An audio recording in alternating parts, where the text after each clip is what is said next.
dear beloved, Boss Mike Cervera.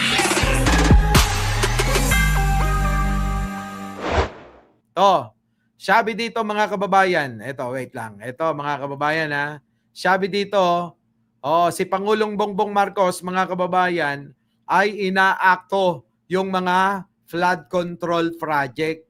Nagtatrabaho si Pangulo.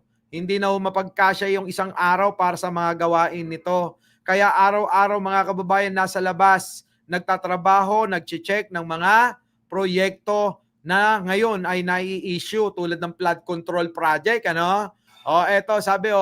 Ito ang nabisto ni Pangulong Bongbong Marcos. Wala kahit isang hollow block o semento. In-inspeksyon ni pakinggan nyo mga kabayan, lakihan ko para makita nyo, ha? Ayan po.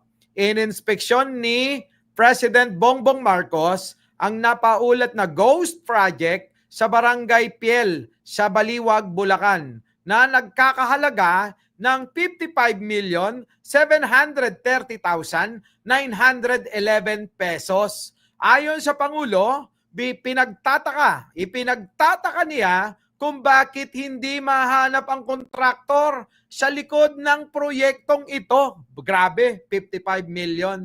Oo, hinahanap pa rin namin kaya hindi namin malaman. Siguro nakailang layer na ng subcontractor kaya wala ng record saad niya. Grabe, no? Ayan po mga kababayan, no? Tingnan nyo. Yan, si Pangulong Bongbong. Ayan, no? Tingnan nyo, siya mismo ang pumupunta sa kangkungan. Samantalang yung iba, mga kababayan, samantalang si Sara, mga kababayan, kita nyo naman, nando doon, pasyal-pasyal lang. Si Pangulong Bongbong, kita nyo, walang gaanong bodyguard, walang tao. Si Sara, nasa ibang bansa, mga kababayan, karamihan ng bisita at crowd, puro bodyguard. Si Pangulo, hindi Ayan mga kababayan ko, ayan kita nyo, nagtatrabaho. Yan. Nando doon mismo sa field, ayan tingnan nyo yung mga ginawa, mga kababayan ko. Yan grabe, no? Ayan, tingnan nyo yung ginawa, inayaan ng ganyan. Ito yung sinasabi ko sa inyo. Kapag hinarangan nyo ang tubig na to, hindi ito tatawid dinay sa kabila. Na dapat ito ay tinitibayan. Nang sa ganun, mga kababayan, hindi bahain yung mga tao riyan. Yan, Yan, mga kababayan ko. Eto pa, mga kababayan ko, laglag na balikat ni Pangulo. Sabi rito, walang ginawa kahit isa. Dismayado si Pangulong Bongbong Marcos matapos mabistong wala pang nasisimulan sa 55.7 million na river wall project sa Barangay Piel sa Baliwag, Bulacan. Sa kabila ito ng record sa Department of Public Works and Highways, DPWH, na nakumpleto na at fully paid na ang proyekto as of June 2025. Mga walang Kaya alam nyo, dapat to si Bunuan, sibakin nyo. Sibakin nyo si Bunuan. Sa kabila nito, yan na nga, hinahanap pa raw ang kontraktor sa likod ng ghost project na ito.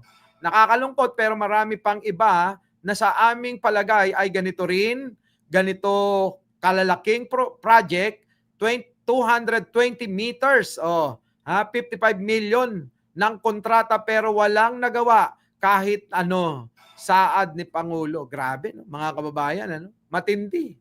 Kawawa talaga, Si Pangulo, kita niyo yung itsura, lungkot na. Tingnan niyo mga kababayan, trabaho ng trabaho siya. Si Sara, anong ginagawa, Aber? Nandun sa ibang bansa, panay ang panira. Lahat ng maisisingit nila ng panira kay Pangulo, sisirain nila. Alam nyo, sa totoo lang, ulitin ko lang yung sinabi ko kanina. Na unang live natin na hindi nyo napanood. May live po tayo kanina, balikan nyo. Sabi ko nga kanina, mga kababayan, sa panahon lang ni Pangulong Bongbong Marcos na binunyag yung mga ganitong klaseng gawain ng mga opisyal ng gobyerno. Yung pong mga inyong mga congressman, kung sino man. Yung mga nandiyan sa DPWH, mga direktor dyan. Sabi nga nila mga kababayan, ang pinakamayaman na public servant ay nasa DPWH. Tapos hindi alam ni Bunuan, ewan ko na lang. Diba, mga kababayan ko? Dapat alam niya yan. O ngayon, mga kababayan ko, ang Pangulo, kita nyo, nakakaawa na ho eh. Ako naaawa na ho. Sa kabila ng edad niya na rin, na may edad na, abay siya pa yung talagang pumupunta. Sinisigurado, iniisa-isa. Kita nyo, nasa sulok, nasa liblib na lugar. Walang bodyguard na ganung karami tulad ni Sara. Pero siya, di ba? Sa kagustuhan niya na malaman natin, maging transparent siya. Mula Cory, Ramos, Erap, Pinoy, at saka kay Digong. Mga kababayan, walang nabulgar na ganito. Sa administrasyon ni Pangulong Bongbong Marcos at nakakabilib dahil siya mismo ang nagsiwalat nito. Tama mga kababayan ko? Nakakabilib kasi siya mismo nagsiwalat dito. 'Di ba? Yan mga kababayan ko eto mga kababayan, pasok. Well, more than disappointed. I'm actually... Kita nyo, disappointed na si Pangulo. Panoorin nyo mga kababayan I'm getting very angry. This is what's happening here. Galit. Paano naman? Wala talaga. 220 meters, 55 billion. Completed ang record ng Public Works. Walang ginawa, kahit isang araw hindi nagtrabaho, wala. Kita nyo mga kababayan, kahit isang araw walang nagtrabaho pero milyon-milyon ang kinubra ng mga to. Ang titindi, no, mga kababayan, no, sa sama ng mga ugali, no. Sa totoo lang, nakakaiyak to mga kababayan, Nakakaiyak to, biruin nyo. Milyon-milyon yung proyekto. Tapos mga kababayan, kahit isang simento wala. Kita niyo si Pangulo, siya mismo pumupunta Wala kang makita, puntahan ninyo, wala kayong makita kahit na ano. Tuloy-tuloy ang pagbaha doon sa kapila. So, yes. Sir. Kita niyo, napapabuntong hininga na lang. Sabi niya mga kababayan, laglag balikat kung tawagin namin sa Bulacan. Ganyan po mga kababayan, yung mga ganyang itsura ni Pangulo, na parang dismayado, ang tawag po namin sa Bulacan, laglag balikat eh. 'Di ba? 'Di ba Laila? Taga Bulacan 'yan eh. Laglag balikat ni Pangulo. Dismayado mga kababayan. Pera ng taong bayan, winaldas, ninakaw ng mga 'yan. Parang si Sara lang. Siguro idol nila si Sara. Kung pwede kay Sara na hindi napapanagot mga kababayan, kaya malalakas ang mga loob niyan. Tama? Mga kababayan, malakas ang loob nila kasi si Sara hindi napapanagot. Kuha nyo? Kaya okay lang, magnakaw na rin kami kasi si Sara nagnanakaw din. Okay lang magnakaw kami kasi yung mga congressman nagnanakaw din. Okay lang magnakaw kami kasi yung yung mga governor, vice mayor, mayor, senador, mga nagnanakaw din. Kaya magnanakaw na rin kami. Ganun ho nangyayari mga kababayan, nakakadismaya, no? Sobra talaga. Ang dismaya ni Pangulo rito. Alam nyo ako, ulitin ko lang, na pag nakikita ko siya, ganyang itsura ni Pangulo, naawa ko eh. Kasi sincero yung Pangulo na maitaguyod tayo, maiangat tayo. Pero mga kababayan nga, ang malungkot, yung mga tao na dapat na gumawa at may responsibilidad para mapanatili, masigurado na magawa at matibay ang pagkakagawa ng mga proyekto na yan, binalasubas ng mga ng inang mga yan. 'Di ba? Grabe, no? Tindi. Hindi na sila naawa, mga kababayan. Kaya ulitin ko yung sinabi ko uli kanina ang umaga. Kahit sino hong pangulong mabuti ang ilagay nyo. Nagkaroon na tayo ng pangulong mabuti, na sana maging inspirasyon nyo. Di po ba? Sana maging inspirasyon nyo. Pero wala eh. Oo. Kaya ngayon, mananagot kayo. Sana, Mr. President, panagutin mo. No? Panagutin mo, Mr. President. Tuloy. If if all of these projects were properly executed and implemented, ang laki nang nawala na problema sana sa atin. Correct. Oh, kung yan maayos, lahat na implement na gawa ng matibay, tulad ng ginagawa ni Pangulong Ferdinand Marcos Sr. noon, na yung mga ganyang mga proyekto ay talagang nasunod yung mga plano, mga kababayan ko, wala sana tayong problema. Ang laki sana ng kaginhawaan natin, no, ng mga kababayan natin na malalapit sa mga lugar na mabababa yung mga binabaha. Kaso mga kababayan, grabe. Si Pangulo, ayan, siya na mismo. Di ba? Death penalty, corruption, dapat na. Yan na nga, paktay dapat nga sinabi ko nga, doon sa may harap ni Jose Rizal, doon garotehin. Alam niyo yung garote? Yung pong pinanggarote kay Gumbursa. Dapat ganun ang gawin sa kanila, no, mga kababayan ko. Garotehin natin, di ba? Ako na magbo-volunteer. Magiging berdugo. Ako na pipihit. Sino pa diyan? Baka meron pang gusto. Gagarote sa mga magnanakaw sa gobyerno. Kay Sara, kapag ka napatunayan na magnanakaw, nahusgahan, mga kababayan. Ako na, Sara, ha? Ako na. Wala nang suot-suot na bayong sa muka. Sa ulo. Wala nang hoodie na isusuot pa o maskara. Ako na. Gagarote sa'yo. Dadandahanin ko. Di ba? Grabe, no? Matindi. Di ba? Di ba? Ay, nako, mga kababayan ko. Ito na.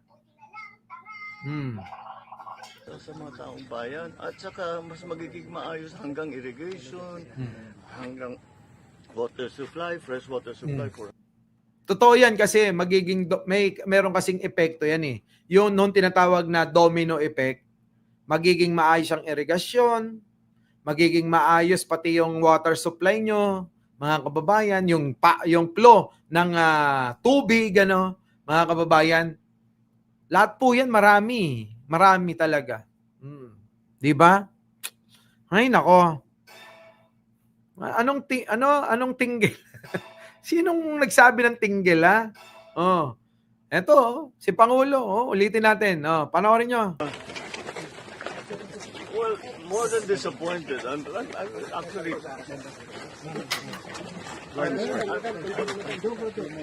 I'm getting very angry. It's what's happening here. Paano naman? Wala talaga. 220 meters, 55 billion. Completed ang record ng Public Works. Walang ginawa, kahit isang araw hindi nagtrabaho, wala. Wala kang makita, puntahan ninyo, wala kayong makita kahit na tuloy-tuloy ang pagbaha doon sa kabila. So, yes. Sir? Sir? If all of these projects were properly executed and implemented, ang laki nang nawala na problema sana sa atin at sa mga taong bayan at saka mas magiging maayos hanggang irrigation, hanggang water supply, fresh water supply for Diba, mga kababayan, Diba, nakakapanghina, Samantalang yung si Sara, mga kababayan ko. Si Sara, mga kababayan ko, nandoon pasyal-pasyal lang. Panay lang ang paninira. Kahit yung mga turismo natin, sinisiraan. Lalong-lalo na si Pangulo, sinisiraan niya. Wala nang konsensya, mga kababayan. Walang konsensya. Di ba? Walang konsensya. Grabe, Matindi. Ay, nako. Ibang klase. Ayan, hindi ba kayo naaawa sa presidente, ang presidente, mga kababayan, tao lang yan. Pero mga kababayan, siguro panahon na rin para siguro kayo, mga kababayan, tanungin ko kayo, ha? Oliver, nilaglag mo ako.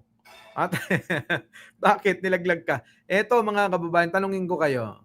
Kung kayo yung nasa posisyon ni Pangulo, siguro mga kababayan gagawa ko ng paraan.